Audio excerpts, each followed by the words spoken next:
Okay, welcome to the Project Management User Group. We've got 43 people participating and counting, so that's great. My name is Ben Kahn. I'm a member of the Oregon Project Management Advisory Board, and hopefully you're seeing a Word document in front of you. Oregon Project Management Advisory Board is pleased to present the Project Management Users Group today. September 17th, 2020. First of all, we hope everyone is safe and that your family is safe as well. We are asking that you please mute yourself. Doug Peterson, who's running the controls today, told me that he can mute you if you don't mute yourself. So, but we'd rather have you do it yourself if you can. The Oregon Project Management Advisory Board is made up of regular state employees, just like you and me. Joe Donahue is our chair, and I believe he's on the call today. We also have Gundy Shai, our vice chair. Jennifer DeYoung is our sponsor. And then we have other board members, Doug Peterson, Allison Belair, Gina Salang, Parrish Van Wert, Talon Wood, and myself, Ben Kahn. We have room for some more board members. We're always looking for more board members to help us achieve our goals. So we invite you to consider joining the board. There's a link in front of you on the page right there. If you go to oregon.gov/das/pages/OPMAB, you should be able to find a link to the application to be a board member. We have a great time. We meet once a month, and we plan and do a lot of great things, including our annual conference, which is coming up October 1st and 2nd. It's a virtual conference.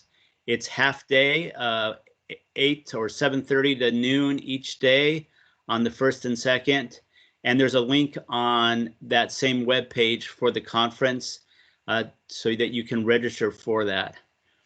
This event today is being recorded, and we will put a link on our website eventually so you can share this with others. We're very pleased to have some great speakers today from EIS, DAS.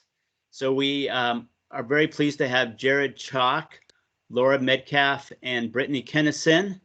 They'll be speaking to us today about EIS and their governance processes, some of the changes that have taken place over the last 6 months.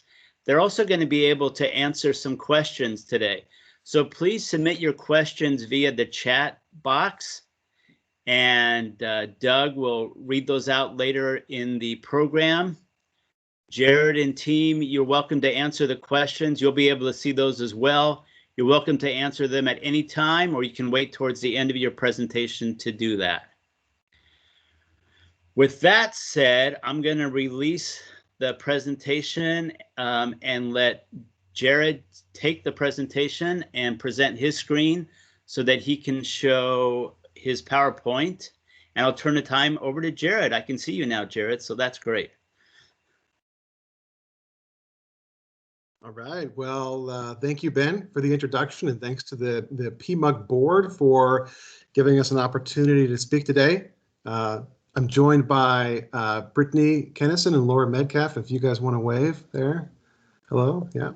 They're going to be presenting a little bit later, and I'm sure we'll have probably a lengthy 15 to 20-minute introduction going over their backgrounds that we can enjoy at that time. So, in the interest of bandwidth, I'm going to switch to my video off and turn the PowerPoint presentation on so that it hopefully doesn't stutter too much, and just yell at me if there's any problems. So hold on just a second, and I'll try to get this presentation going.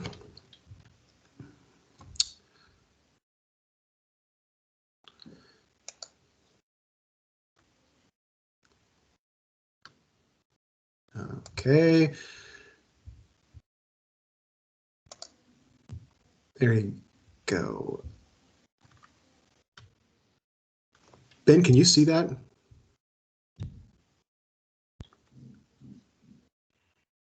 It looks like it's loading. Yes. Okay. Good. All right. It's tricky because PowerPoint's now taking up both my screens, and I can't actually see Teams anymore. So, yeah, you'll have to yell at me if there's any questions, right? So, thank you again, and to reiterate what Ben was saying, I hope that everyone out there is both safe and healthy. These are pretty unprecedented times that we're in right now, making presentations like this difficult, but I appreciate you guys being here. The good work that we do carries on. So as a brief introduction, my name is Jared Choc. I'm a senior IT portfolio manager. I focus on the education policy group. So I work most frequently with the education agencies, and I saw a couple of folks on the call from that area. So welcome, good friends. I've actually been with EIS, Enterprise Information Services, for about 5 years, and you may know me mostly from my work with the transportation and economic development area. So though I've been around for a while, I've been focusing on different agencies until this spring when I transitioned over to education.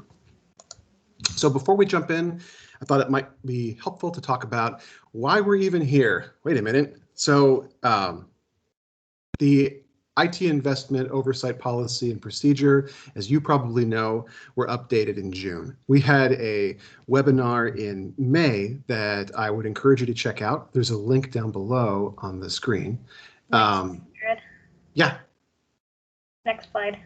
I don't think it updated. Okay. Well, that's awkward. Okay, let me try to hold on a second.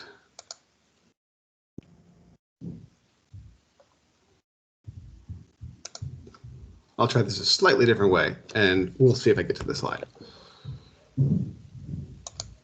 Is that better? There we go.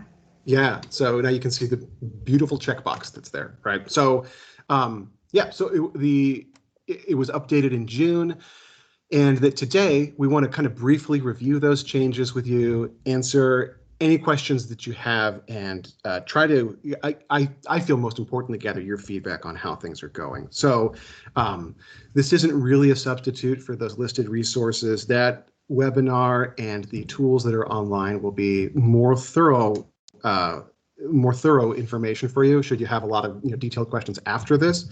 But we really do appreciate the opportunity to come and do a pulse check, but also kind of give a refresher since it's already been a couple months since we implemented these changes. Okay. So today we're going to talk, I'll start us off. I'll talk about our team structure a little bit because there have been some changes there too. I'll go over the stage gates that we know and love and talk briefly about some investment types. Laura's going to take it over and talk about the PPM tool.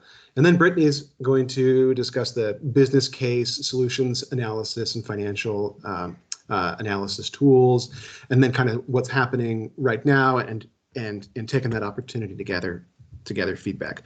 That said, please feel free to ask questions at any point. I will try to keep an eye on the chat box, and if I miss anything, somebody please let me know. Being remote makes this a little bit difficult. We were hoping that this would be more of a conversation, more of that opportunity to ask questions and get feedback. But we're doing what we can in this remote world. So here is the EIS Project Portfolio Performance, or P3 team. And I've highlighted the changes that have occurred over the past few months.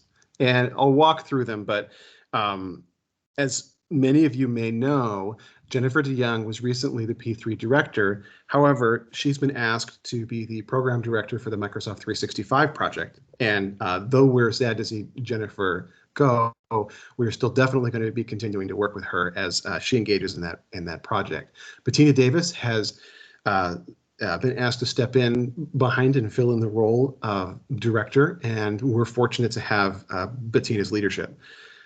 Bettina, though, leaves the public safety group, and that's that vacant senior IT portfolio manager that you see at the bottom of the list.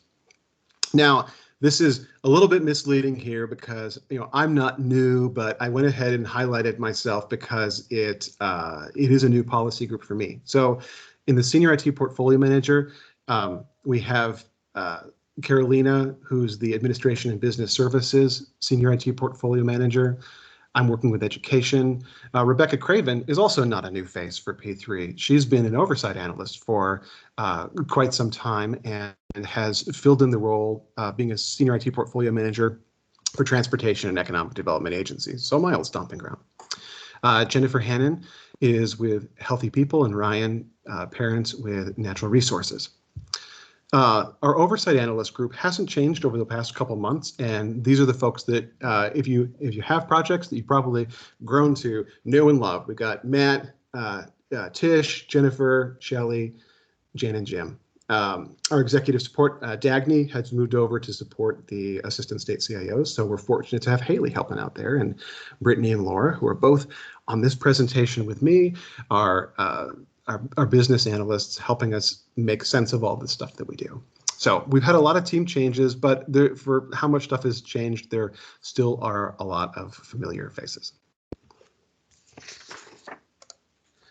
So most of the team roles are largely the same now as they were months ago, meaning before that June change. So the notable change I've highlighted here, you've probably seen this slide before, whether in PPM training or at the webinar, right? The chevron slide, with the two chevrons. We have enterprise portfolio management as one of the key functions that we offer, where we focus on doing the right things, and enterprise oversight on doing things right. So you can read this as senior IT portfolio manager being this upper section, and oversight analyst being the lower section. And it's the same as it has been in the past, with oversight analysts focusing on making sure that projects are implemented using proven project methodology, the PMBOK notably, that we follow policy, procedure, and best practice. And with senior IT portfolio managers focusing on alignment to states, to agency and state strategy and enterprise architecture. The notable change, though, which is highlighted, is that in the past, the business case has been reviewed by oversight analysts, and as part of the changes, that review to ensure that a business case, or that a project is justified by a sound business case and that it provides measurable impact and value, is actually being handled by the senior IT portfolio manager now. So, and really that's our attempt at aligning better with PMBOK, because the business case and that justification are really pre-project work. And to reflect the nature of that pre-project work, we thought it more appropriate that the senior IT portfolio managers tackle that first review. You'll find that alignment to PMBOK and consistency and predictability are some of the refrains that really drove these process changes. So this slide was largely just lifted from the webinar, and I thought it was helpful, though, because it put down in words what it was that we were trying to do through these changes, and that is to provide consistent processes, increase clear communication, and ensure appropriate project management practices to set IT projects up for success. So we have, to that point, clear new processes for programs, projects, and non-projects, and I'll get into in a second what those three different things are. As well, we have a new stage gate model with 3 distinct oversight levels and new transparent processes for EIS to determine the oversight level. And this is actually a big help, I think, for agencies. A lot of the feedback that we received was that it was sometimes hard to know what type of oversight things would look like. And so we're trying to add a lot more predictability and transparency in the process, and we'll get into that. That process is made possible because we have a new initial complexity assessment tool, which provides not only the foundation for the oversight level determination, but also a guide for project management requirements. And it's worth noting, the last bullet item here is that in-flight projects, we don't expect to change unless they're very early in the process. And frankly, that is a conversation that you can have with your oversight analyst and your senior IT portfolio manager. If you got a project that started last month or 3 months ago, or well, on that 3 months ago side, and you're curious about if these changes affect the project, just reach out. In most cases, we're leaving things the same, but there are instances where it makes sense to use the new process. Okay, so one thing that really isn't changing that I wanted to highlight was the oversight engagement thresholds, meaning the actual policy requirements for when an ITI needs to be submitted for EIS approval are the same now as they were in the old policy. We tweaked it a little bit to update some of the language to more accurately reflect what the process looks like, but you're going to find the same boxes, and these are just little visual representation of what you'd find in the policy. That the 5-year $150,000 cost is a trigger. It's $1 million if it's entirely internal agency development. If your IT investment has level 3 or higher information asset classified data, then that's also a trigger. These 2 yellow boxes are for what we used to call cloud and is more appropriately called hosted now. So if it's a hosted system and it's your authoritative source, which means that it's a system of record, the cost for reproducing the data or from data loss would be high. If those kind of things are triggered via a cloud workbook, that would be something that would require ITI submission. Or if it's cloud, that second box, if it's cloud or hosted, and should you lose access to that system, that it'd be detrimental to your agency or to Oregonians, that's the kind of thing that also, via the cloud workbook, triggers oversight. So, and then finally, and my favorite is the EIS determination, which I jokingly say that's the if we feel like it box, which frankly, I don't know that I've ever really seen the green box, the EIS determination. Most of the time when we receive an ITI for like a project, it's usually because the $150,000 trigger has been met. For a lot of non-projects, we do see the level 3 and the cloud type triggers as well. But for our purposes today, these are the same as they've been, right? So not much change really occurred there. And this is where most of the change has occurred. You'll recall, or you may recall anyway, the old stage gate model. And here's a graphic of what that looked like. I won't spend too long on this because it is the old one. A couple problems that we had with this model were that it was difficult to have a stage gate model with non-stage gate being one of the sections in it. So we had the non-stage gate process, which was tricky, and operations and maintenance needed better definition, right? So there were some problems that we tried to correct in this from the previous stage gate model. So this is a graphic of what the new model looks like for projects, and I say for projects because non-projects and programs are a little bit different than this, and I'll talk briefly about what those are in a second. But if you got a project, I think the important change here is to note that every project, whether it's big or small, gets a Stage Gate 1 endorsement. Earlier, I mentioned that the senior IT portfolio manager was a lot more engaged in the business case and in those early project steps. What that means is that pre-project work over here on the far left, that's mostly a senior IT portfolio manager engaging with your agency. So an oversight analyst will give you that Stage Gate 1 endorsement, and even if it's a small project, you're still going to have that Gate 3 endorsement, meaning that there's 2 endorsement points. For the more complex and risky projects, those are oversight level 3, which is kind of analogous to the old stage gate model with the multiple gates. So it's those highest risk projects where you're going to have a gate 1, 2, 3, and 4. In most other cases, it'll be a 1 and a 3.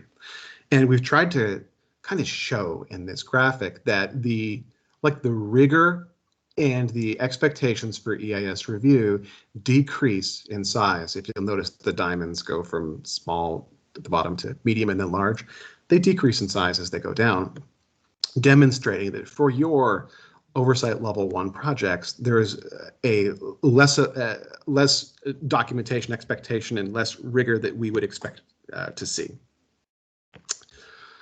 So this model is helpful, but we have found it's useful when we're talking with agencies to layer additional information onto that model, right? So one of the things that we get questions about is, well, how much certainty or knowledge do we need when we submit an ITI? What about at the end of the project or the middle of the project?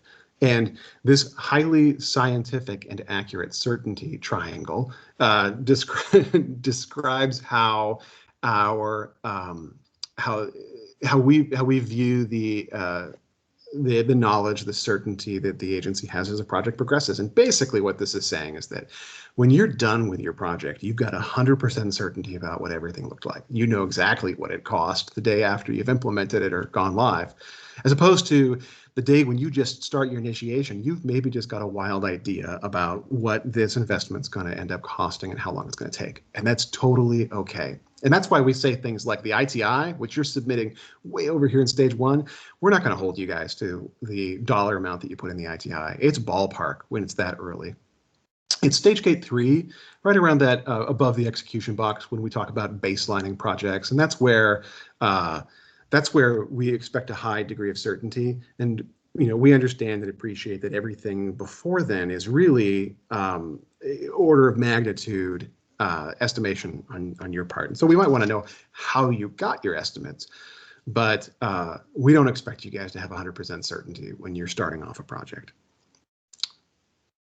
Another layer that we found really helpful to talk to folks about is when RFPs and contracts occur in the stage gate model. So in RFP, you can expect or procurement activity, I guess would be a more generic way of saying that. So your procurement activity, it really starts after gate 1 or after gate 2 if it's a if it's a particularly large project. And the signing of the contract, the actual contract part, starts after gate 3. Now we know that this isn't a 100% of the time. This can't work out this way because there are instances when an agency may need a contractor on earlier. So for instance, I mentioned that like baselining usually occurs around stage gate 3.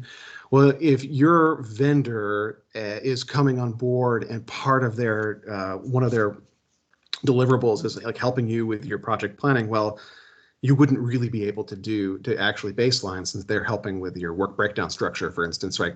So in instances where the contract signature needs to occur before your gate 3 endorsement, just work with your oversight analyst. There's some flexibility in when that occurs.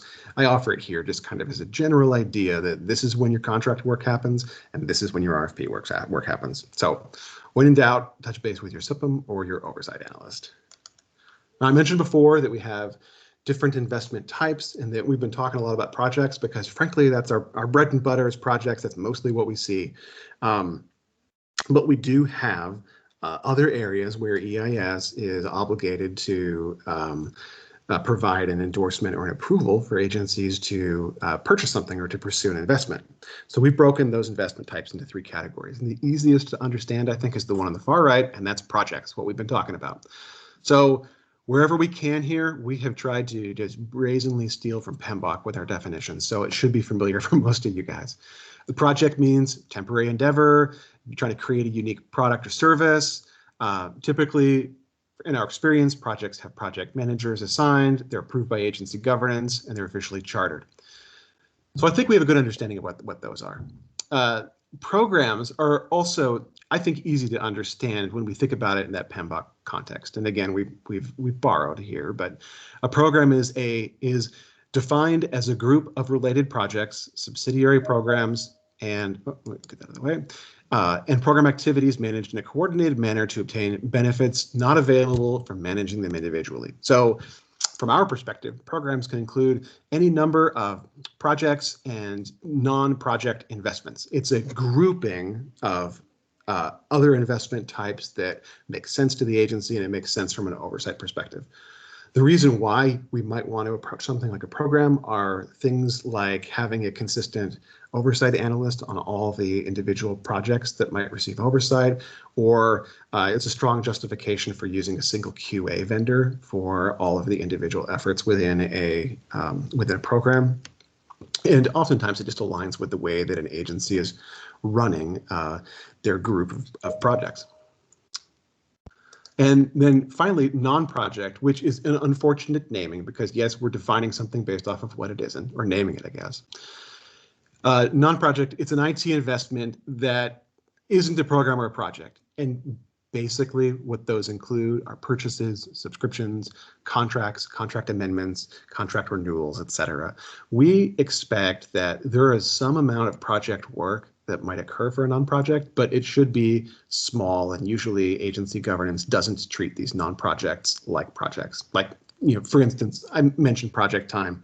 If you're replacing a server, for instance, there may be some planning that's involved in bringing down the services, decommissioning, commissioning the new server, and bringing it back up to speed. But the agency might not treat that like a project. That could be more operational in nature. So that's the kind of thing that we might see in the non-project area. Regardless of the type of investment, though, it all starts with an ITI. So with a non-project program or project, we have a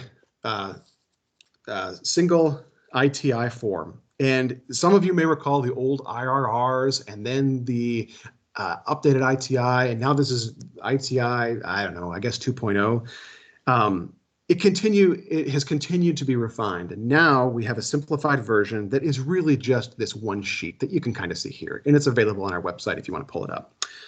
A nice feature of the ITI is that it not only is it simplified, but we've also included definitions and instructions, like 3 pages worth of them, that are included in this. So if you have a question about what do we mean by start date, or what does the owner or sponsor mean, it's listed there in the subsequent pages, which incidentally, you do not need to print out and submit if you don't want to. We've seen the instructions before. So the intention is that it's a single page, and that you can think of this as an engagement document. So this helps EIS, whether that be cybersecurity services, our friends over there, or P3, it helps us understand the reason why you're submitting the investment, but also kind of the order of magnitude of the investment. Is it $50,000 cloud solution or a $50 million program?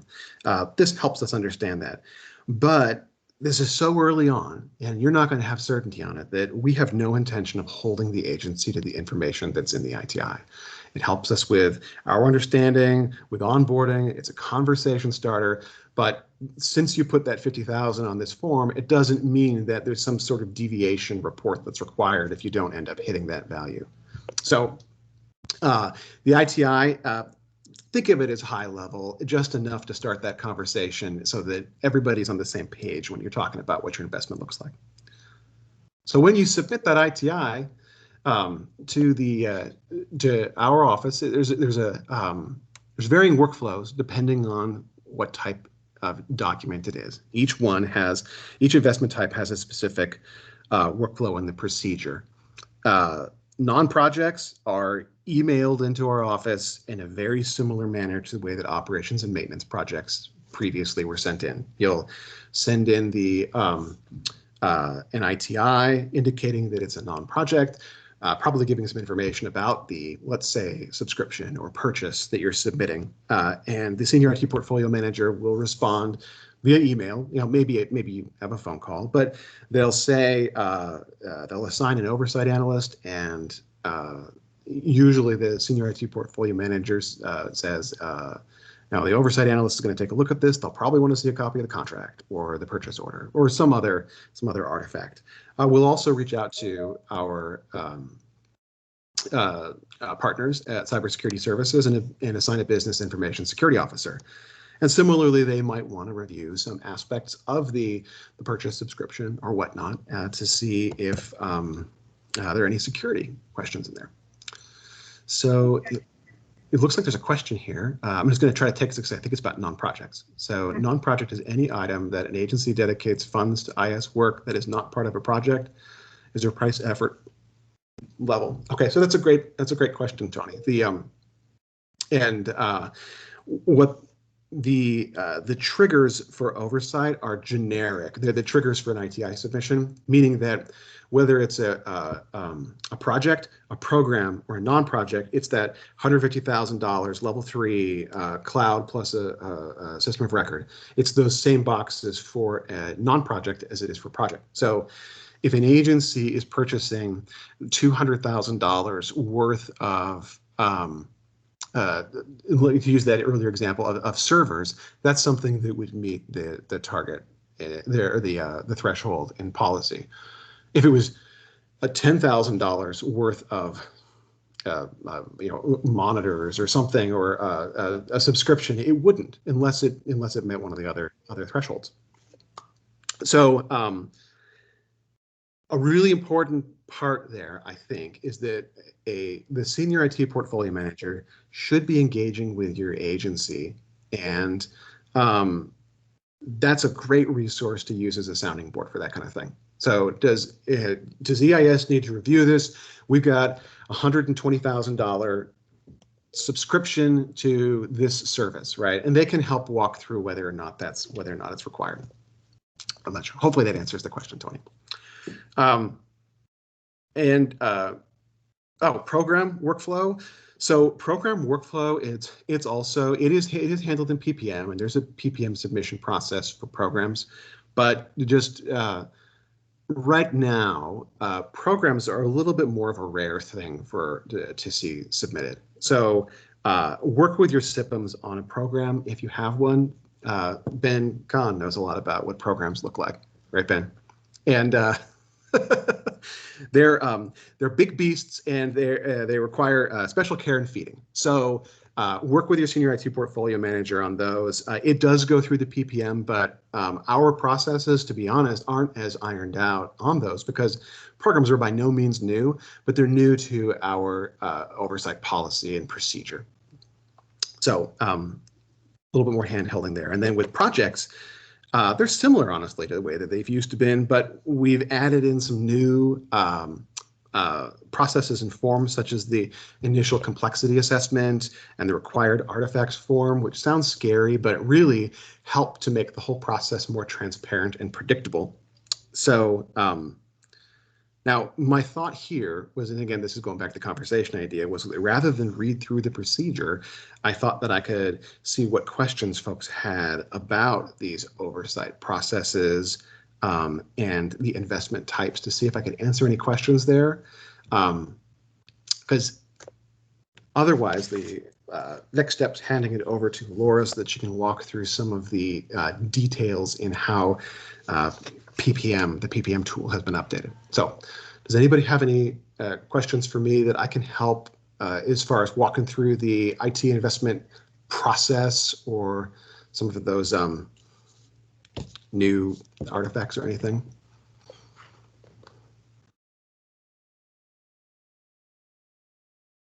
I'll give people just a second here, and then I'll pass it off to Laura, because I know that she's super eager. Oh, can you tell us about the process that happens if the ICA comes up with one project level, which later changes? Okay, so that's a really good point, is that we have the ICA, and I can try to pull that up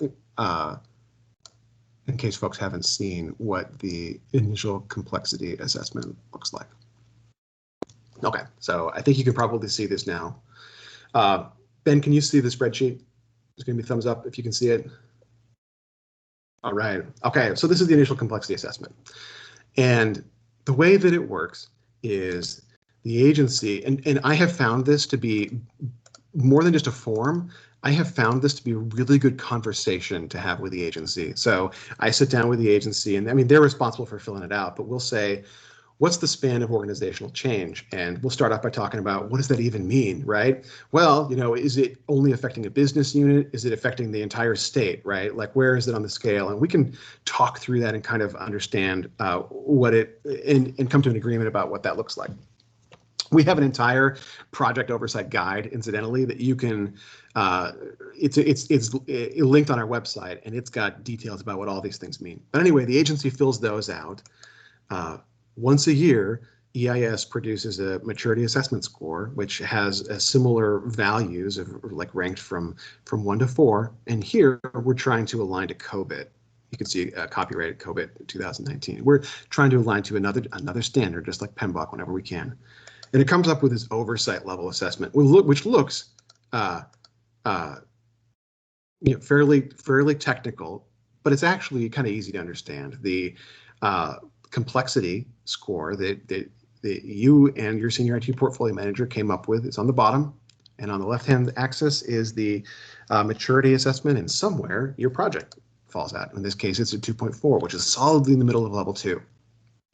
But the oversight level and the risk and the complexity of your individual project isn't something that can necessarily be boiled down into a 6-question spreadsheet. And as much as we want to make this tool perfect, we know that it won't be. And we're going to try to improve it over time with feedback from you guys. But it needs to be something that an oversight analyst actually takes the final look at and says, looks at it and provides the actual level of oversight. So to Joe's question, if this project here has its initial complexity and the agency maturity and it's solidly in a 2.4, the actual oversight level is determined right here in this box. And an oversight analyst could come in here and say, no, this is level 3. And if the number there deviates from the recommended oversight level, a reason is given here, right? So that the assessment doesn't capture X, Y, or Z, meaning that there could be factors that the spreadsheet just simply doesn't account for. And to acknowledge that, there's an opportunity for an oversight analyst to use a different level of oversight, which doesn't help with predictability, certainly, but having a documentation line here helps with the transparency so that you'll know what it was that prompted that decision to do something that wasn't what the recommendation was, or what the tool recommended. So, Jared? Yeah. Hey, everyone, Yep. This is Brittany. So with Joe's question is talking about later on in a project life cycle, and what if some of those elements on the ICA form change? This form is completed at the end of stage 1, and we don't have a process for you to go back and update that. Something to note, though, if there's a significant change in a project, say, where it would go from a level 1 to a level 3, that would tell me that there would be a significant change to scope or some other element, and maybe you guys are having to go back and restart the project for some reason, or reevaluate, right, your alternatives and your direction. And of course, if you're redoing your project, then maybe you're starting over. But as of now, Joe, this is not updated. This is not updated later in the project lifecycle.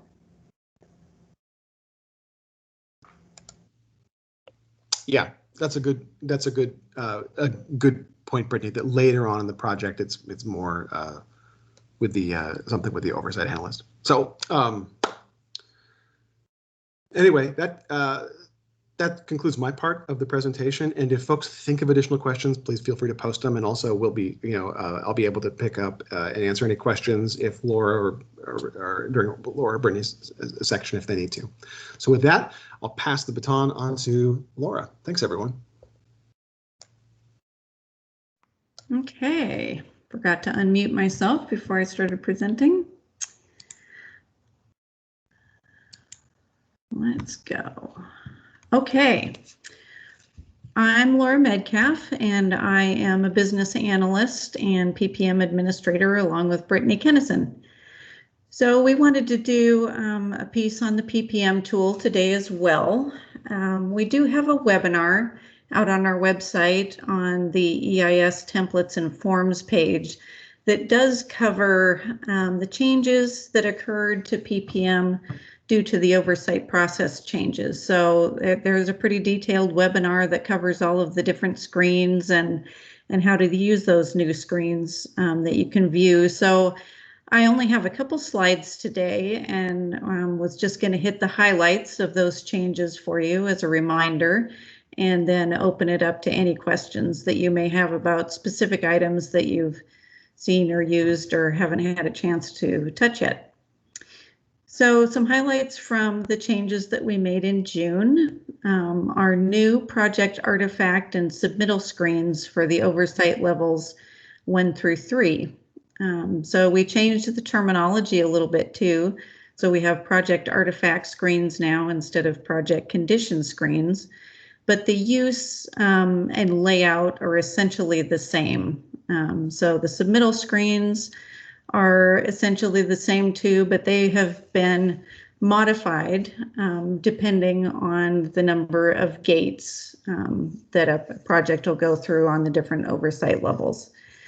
So for the new oversight levels 1 through 3, we have 2 artifact screens, one specifically for stage 1, and then one that covers stages 2, 3, and 4.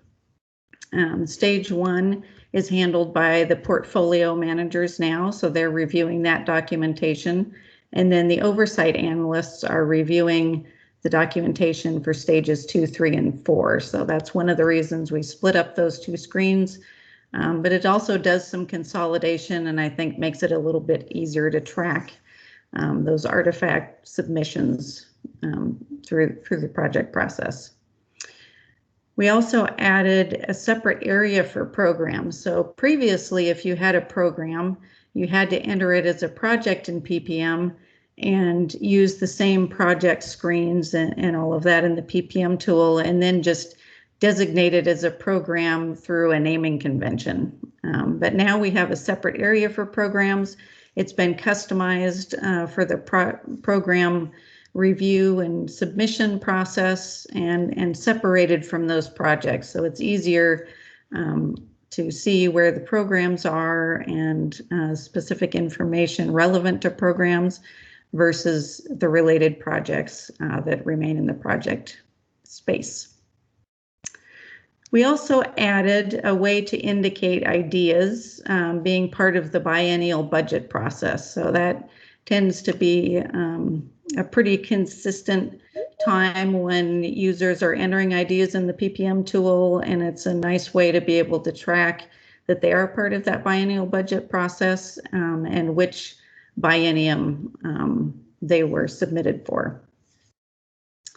In the knowledge store, of course, we updated the policy procedure information for the new oversight process. We have our guidance documents in there, and we also have been working for a while, and will continue to work for a while, on updating project templates, and we'll add those to the knowledge store as they are updated. So those are kind of the highlights related to the oversight process, but we have a couple new things that we want to tell people about. I think will be pretty useful for everyone out there working on projects. And one is our new PPM tool webpage. So we do have a web page on the EIS site specific to the PPM tool. And then the second item is that we've moved to PPM training online. So we used to have PPM training in person. It was about a day long, and we'd hold it about once every 2 months, which of course creates problems when you need people to go through training and get access to PPM.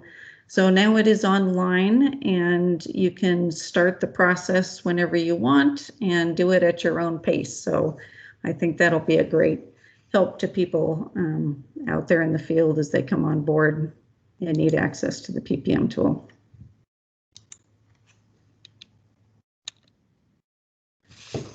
All right, so up on the top, you can see the PPM tool web page URL.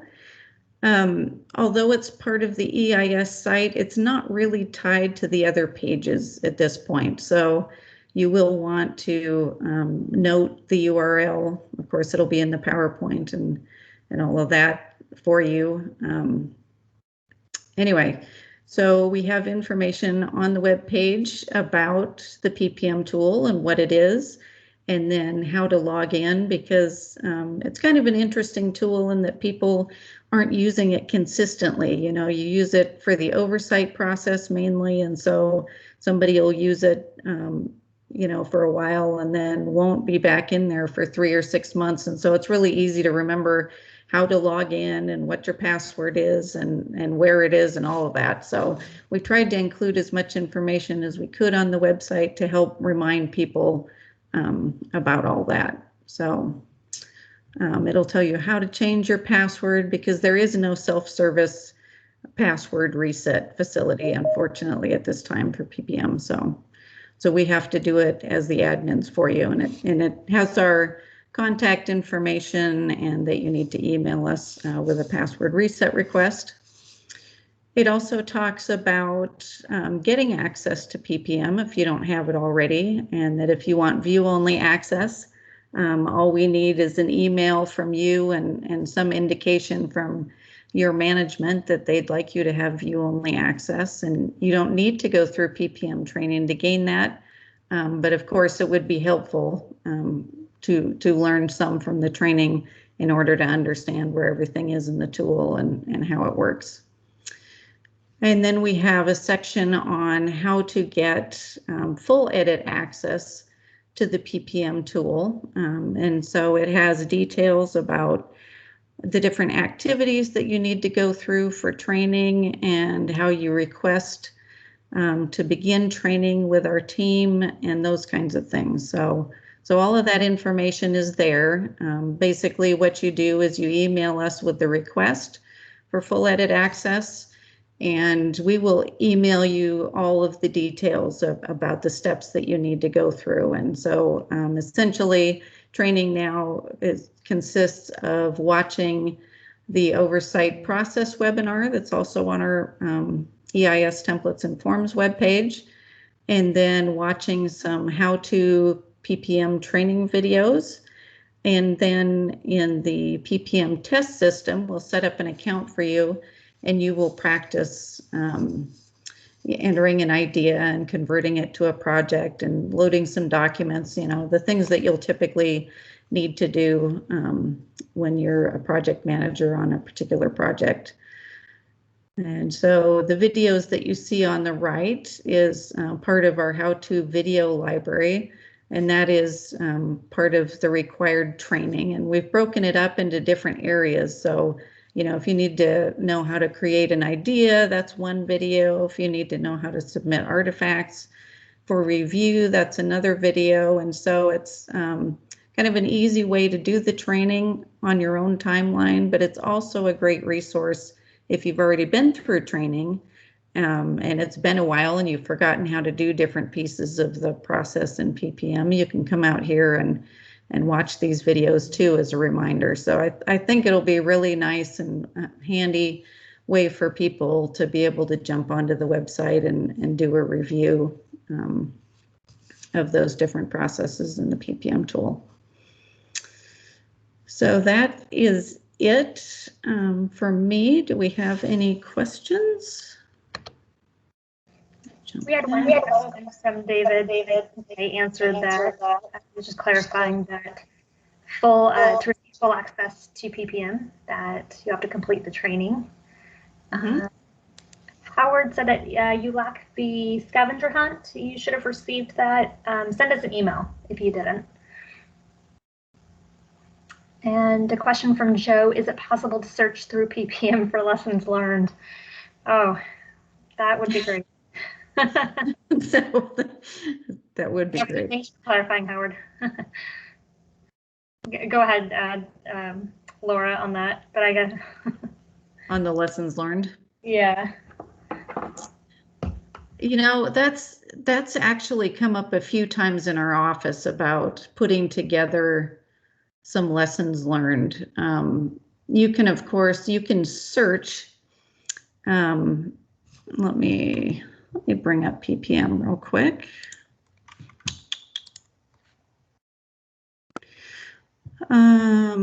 So if you're in the project space, and of course you'll have a list of your agency projects, but if you use this search function right here, this searches documents across your projects. And so you could potentially search for lessons learned and find documents with that title.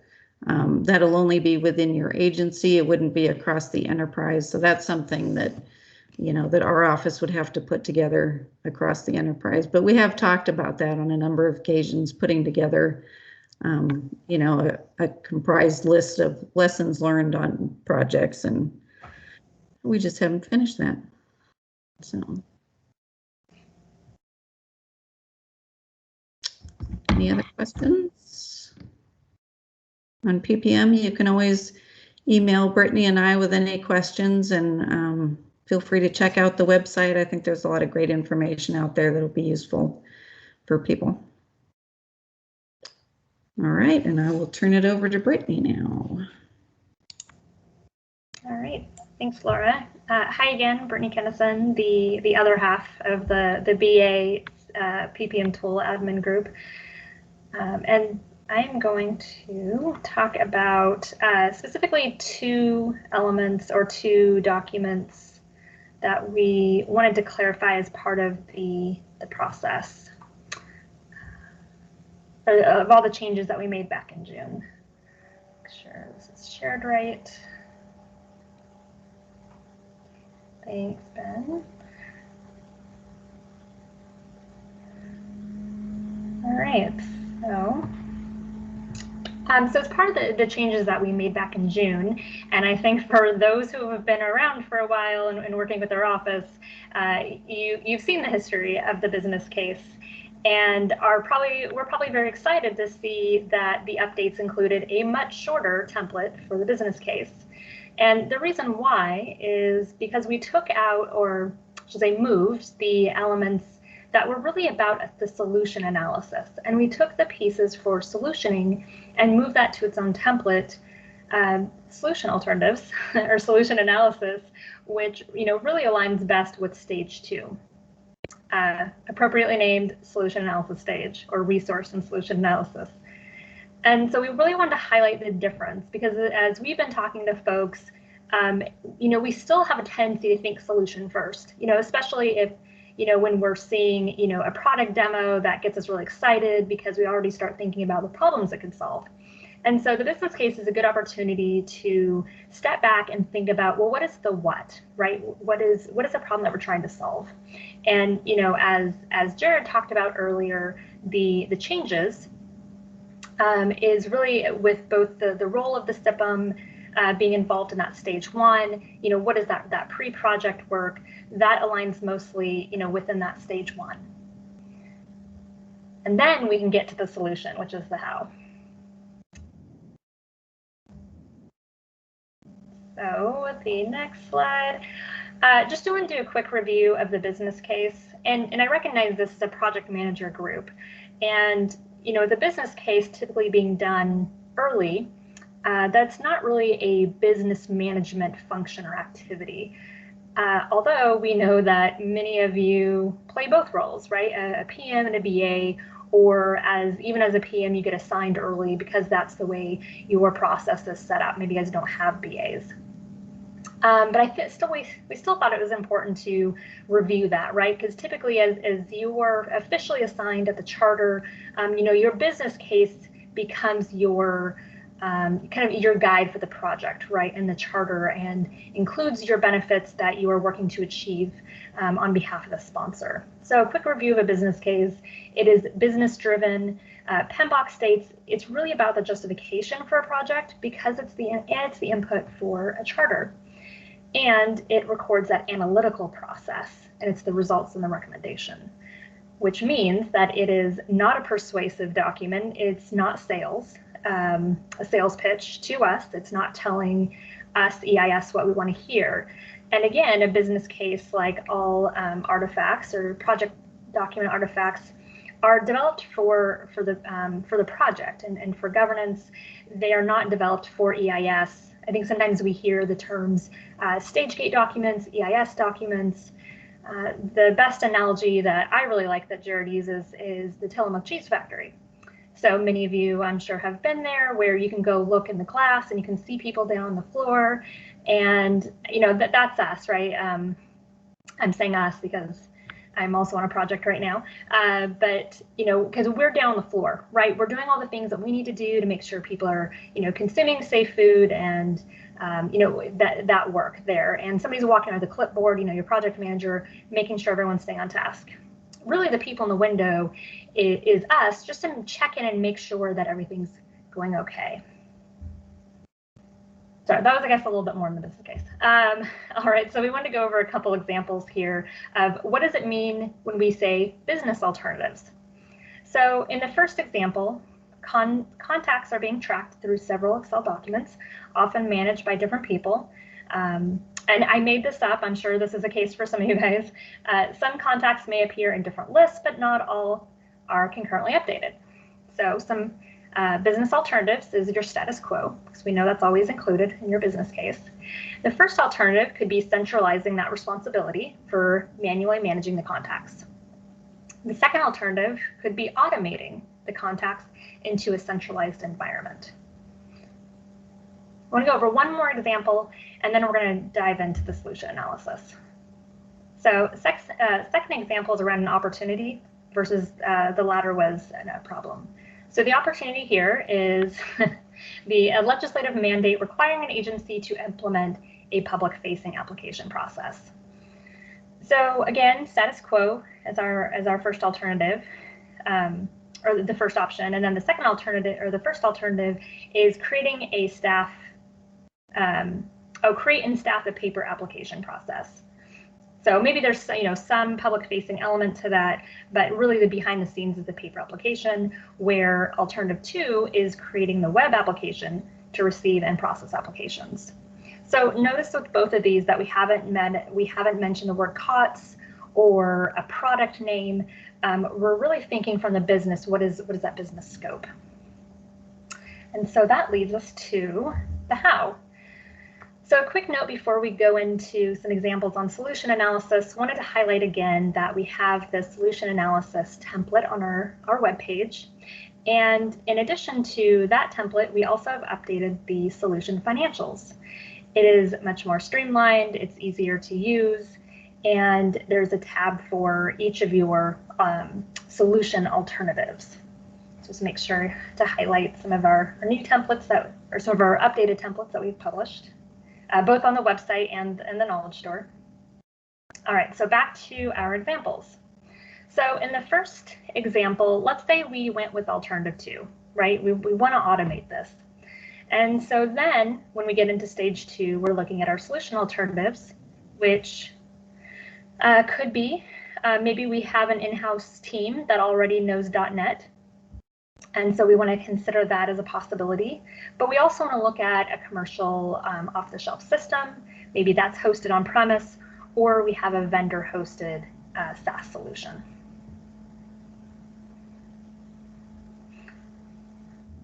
And the second example, again, going with alternative 2, is, this is where we might talk about products. Maybe we look at Microsoft Forms, or we do an in-house build. We could have other solutions that, could be a combination, of those kind of products, but wanted to just give a high-level example of the difference between the business and solution alternatives. Before we finish this section and move on to what's going on in P3, wanted to pause for questions.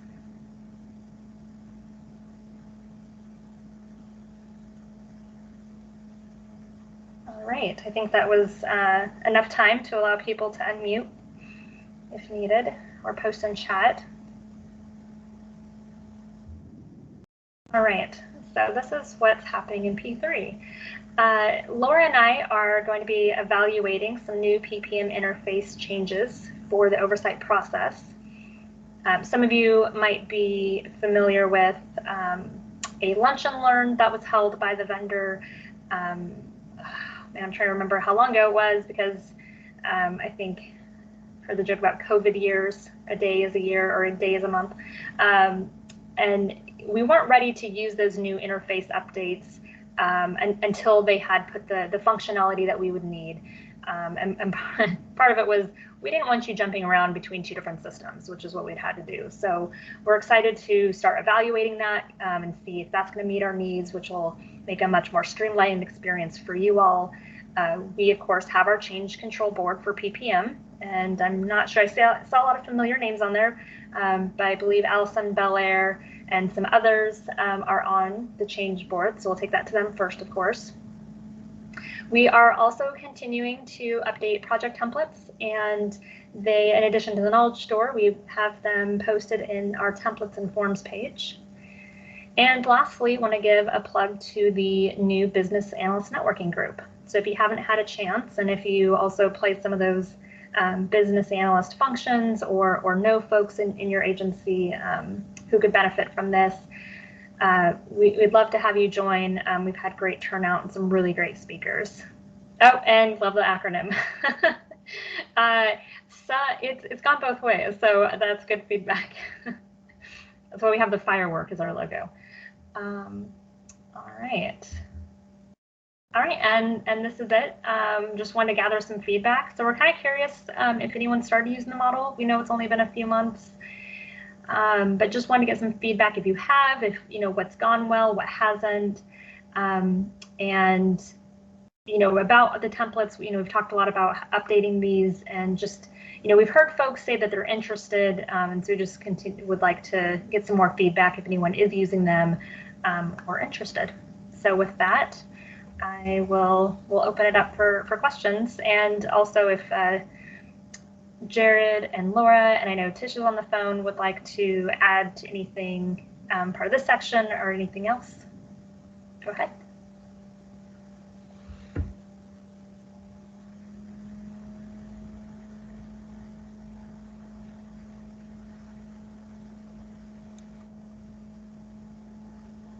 So feel free to type in your questions in the chat box, or if you just want to unmute yourself and ask a question, that's fine too. Or if you want to just give feedback on how things are going so far with the revised oversight process, feel free to speak up. I know that I've had a chance to fill out some of the new templates, the new business case and ITI and that sort of stuff. Found it pretty easy to complete. It's nice. And it's nice knowing what you want and not having to create something, submit it, and hope it's what you want. You actually have the template ready with instructions and boxes to fill out, and it makes it really easy to use. So thank you for that. That's great feedback, and I think that was also the intent. We know that you know some business cases, you know, depending on the size of the project, it could be very extensive. And so by having it earlier in the process and being focused on, you know, the business, you know, benefits and being business driven, it should be a much shorter process.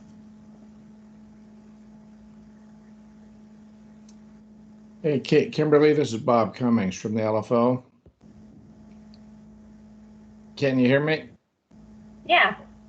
Yeah, let me weigh in just briefly so it's clear to everybody that the requirements for DAS and EIS and that are fairly well defined. However, the legislature, when we review business cases and stuff, while we've worked with you guys for 10 or 12 years, and Sean and I and Ed, we have a slightly different look at business cases in the sense that we have to review and approve them for expenditures. And I've been building business case templates since '73 in 5 different states and taught it at the graduate level for many years. And we view it simply as a decision-making tool that starts with a problem or an opportunity, rolls down through the high-level requirements and how you're going to make a choice, moves into a solution analysis that looks at options, analyzes those options, recommends one and does the rationale for, identifies consequences of failure to act, and then puts together a high-level plan for going forward. While we don't view it as a sales brochure, if it's not persuasive to the LFO or to the legislature, the project won't go forward and get any funding. And we have those discussions regularly in Ways and Means and in the JLC-IMT. So I have a checklist that I use, which is based on a table of contents that I provided to your office maybe 7, 8 years ago, in which I evaluate it. And while I don't worry about the format, I do worry about the content.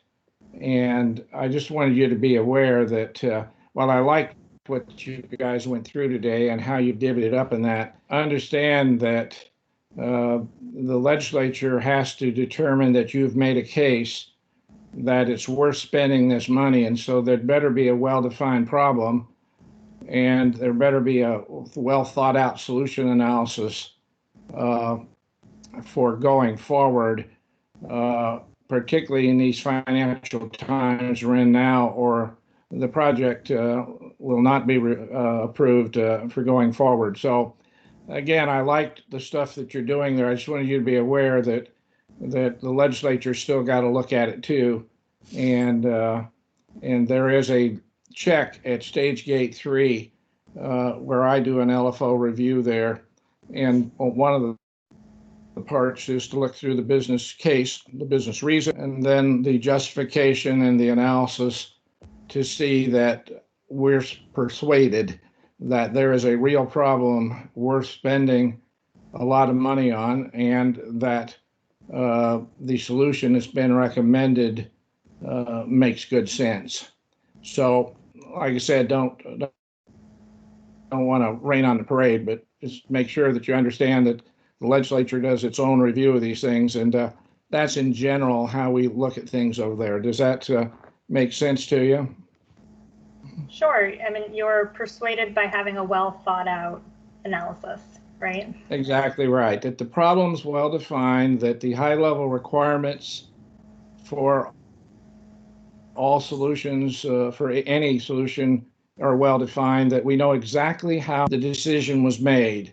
Was it made on financial reasons, or ability to meet requirements, or payback, or whatever? And that we see the application of that selection methodology in the solution analysis, and that it's clear what happens if we don't do it, because that's what legislators always look at, is say, well, what happens if we just put this off for 5 years? So you always have that consequences of failure to act or doing nothing clear. And then, of course, the go forward, which is a high level plan, a high level budget, a high level risk analysis, that sort of stuff that says, it tells a story from problem to a implementation plan, high level. Okay. All right. Thanks, Bob. Appreciate it. Yeah, sorry. Yeah, I try to keep quiet on these things, but I have a passion for feasibility studies, business cases, and solution analyses. So I always like to make sure there's no surprises when we hit stage gate 3. All righty. Sounds good. All right. And Ben, you've gone through this with me before. So Ben Kahn there, he knows clearly what I look for. All right, Ben? Yes. And I miss getting those 5-page emails from you. Yeah, I bet you do. I bet you do. You can't hide over there forever. One of these days I'll have ODOT, okay? Okay. hey. All right. Unless there's anything else, and I know the rest of P3, thank you for your time and joining today, and glad we can have an opportunity to talk more about our updates and why. So, thank you. Thank you, Brittany and Laura and Jared. Appreciate it. We had 55 folks in attendance today, so that's great. Jared provided early oversight on our DMV modernization project, and I am an example of what can happen if you follow his advice, and things turned out good. So thank you, Jared, for that. So thanks to everyone else for joining us today. Our next PMUG will be November 19th at 3 p.m. And we're going to have a presentation on organizational change management. Some call it organizational change leadership. So it's important to get the system ready for the people, but we'll talk about getting the people ready for the system. And so until then, stay healthy and safe. And again, thanks for joining us today. Bye. Have a great day.